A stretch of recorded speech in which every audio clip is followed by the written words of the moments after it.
하이 하윤수입니다. 요즘 우리 사회에서 자신의 나이와 직위, 경험을 앞세워서 남의 말은 죽어라 듣지 않고 자기만 옳다고 주장하는 사람을 일컫는 언어가 있습니다. 그게 무엇인지 알고 계십니까? 꼰대요.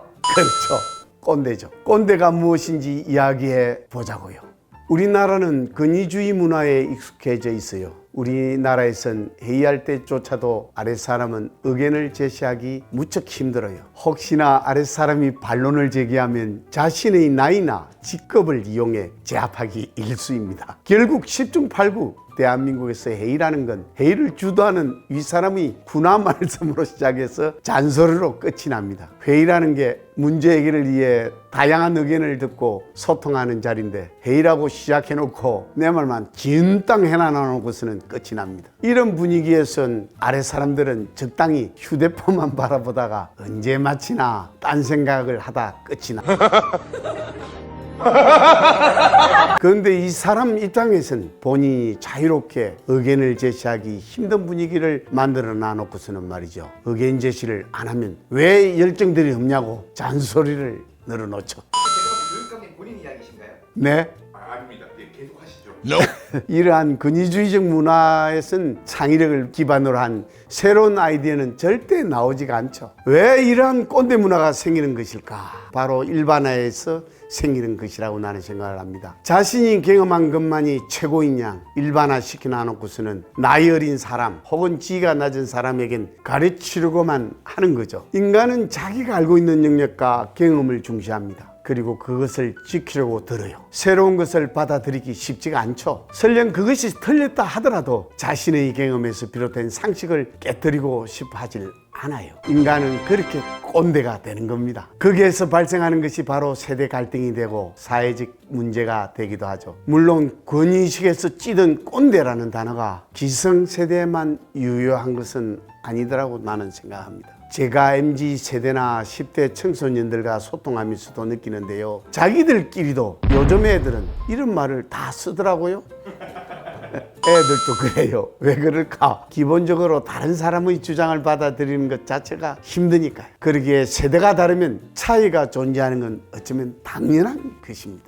이처럼 꼰대라는 건 말이죠, 나이가 많고 적고의 문제가 아니라는 사실입니다. 그리고 단순히 기성세대의 경험과 주장을 문제 삼아서는 안 된다고 생각합니다. 자, 예를 들어 볼게요. 독버섯을 먹으면 죽는다라는 것 누구나 아는 상식이죠? 예. 독사에 물리면 죽는다, 이것도 누구나 아는 상식이죠? 예. 그 상식이란 건 말이죠, 어떻게 만들어졌을까? 누군가는 독버섯을 먹어봤고 죽었기 때문에, 또 누군가는 독사에게 물려봤기 때문에, 기성세대들의 경험을 바탕으로 상식이 만들어진 것이고 그 상식이 후세에게 소중한 자산이 된 거거든요. 기성세대의 경험이라는 게 상식이 됐기 때문에 우리는 굳이 독버섯을 먹지 않아도 독버섯을 먹으면 죽는다는 것을 알게 되었고, 독사에 물리지 않아도 물리면 죽는다는 걸 알게 된 거죠. 기성세대의 경험이란 건 인류의 소중한 자산이라는 겁니다. 그러기에 동서고금을 막론하고 웃어른을 존중하라고 가르치는 거죠. 어른과 꼰대는 없느니 다르다는 겁니다. 젊은 꼰대가 있을 수 있고 나이든 진짜 어른이 존재하기도 하죠. 중요한 건 속칭 꼰대로 불리는 사람들은 자신이 꼰대라는 사실을 전혀 모른다는 겁니다. 기성세대들 가운데서도 자신이 꼰대로 불리길 바라는 사람은 단언컨대 단 한 명도 없을 겁니다. 그런데 대부분 자신의 잔소리는 충고로 생각하고 있고 자신은 꼰대가 아닌 멘토로 생각을 한다는 거죠. 꼰대라고 욕먹는 사람들조차 자신은 꼰대가 아닌 멘토라고 생각해요. 그렇다면 정답이 나와 있죠. 꼰대가 아닌 멘토가 되면 된다는 겁니다. 꼰대랑 멘토의 차이, 멘토의 언이 뭔지 아세요? 멘토는 고대 그리스의 서사시 오디세이아에 나오는 등장인물이에요. 고대 그리스 신화에는 멘토르라는 사람이 있었는데 멘토르는 오디세우스랑 친구였죠. 어느 날 오디세우스가 트로이 전쟁에 나가면서 자신의 아들 텔레마코스의 교육을 멘토르에게 맡기죠. 멘토르는 텔레마코스에게 때로는 스승처럼, 때로는 친구처럼, 때로는 격려나 조언을 해주던 인물이에요. 멘토는 그 멘토로의 언인 거죠. 저는 정답을 다 얘기한 것 같은데 죄송한데 어디에 정답을 말하셨나요? 꼰대랑 멘토의 차이는 소통과 공감이라는 얘기예요. 타인과 얼마나 소통이 가능한지, 얼마나 배려심을 가졌는지 그 여부가 꼰대와 멘토의 차이 아닐까요? 지혜를 나누어 줄 수 있고 자상한 마음을 가지고 내 얘기를 주장하기보다는 타인의 얘기를 먼저 들어줄 수 있는 그런 사람은 멘토가 되는 거고, 반대로 상대방의 주장을 자신의 나이나 직급으로 억누르고 가르치려고만 하면 꼰대가 된다는 겁니다. 이것이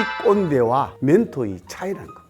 소통에서 훌륭한 아이디어가 나오고 그 훌륭한 아이디어는 조직을 건강하게 만들기 마련입니다. 하윤수가 생각하는 꼰대와 멘토의 차이, 여러분은 어떻게 생각하시는지요? 여러분이 댓글로 달아주세요. 하이 윤수, 항상 꼰대가 아닌 멘토를 지향하는 하윤수가 되겠습니다. 오늘은 여기까지입니다. 시청해 주셔서 감사합니다.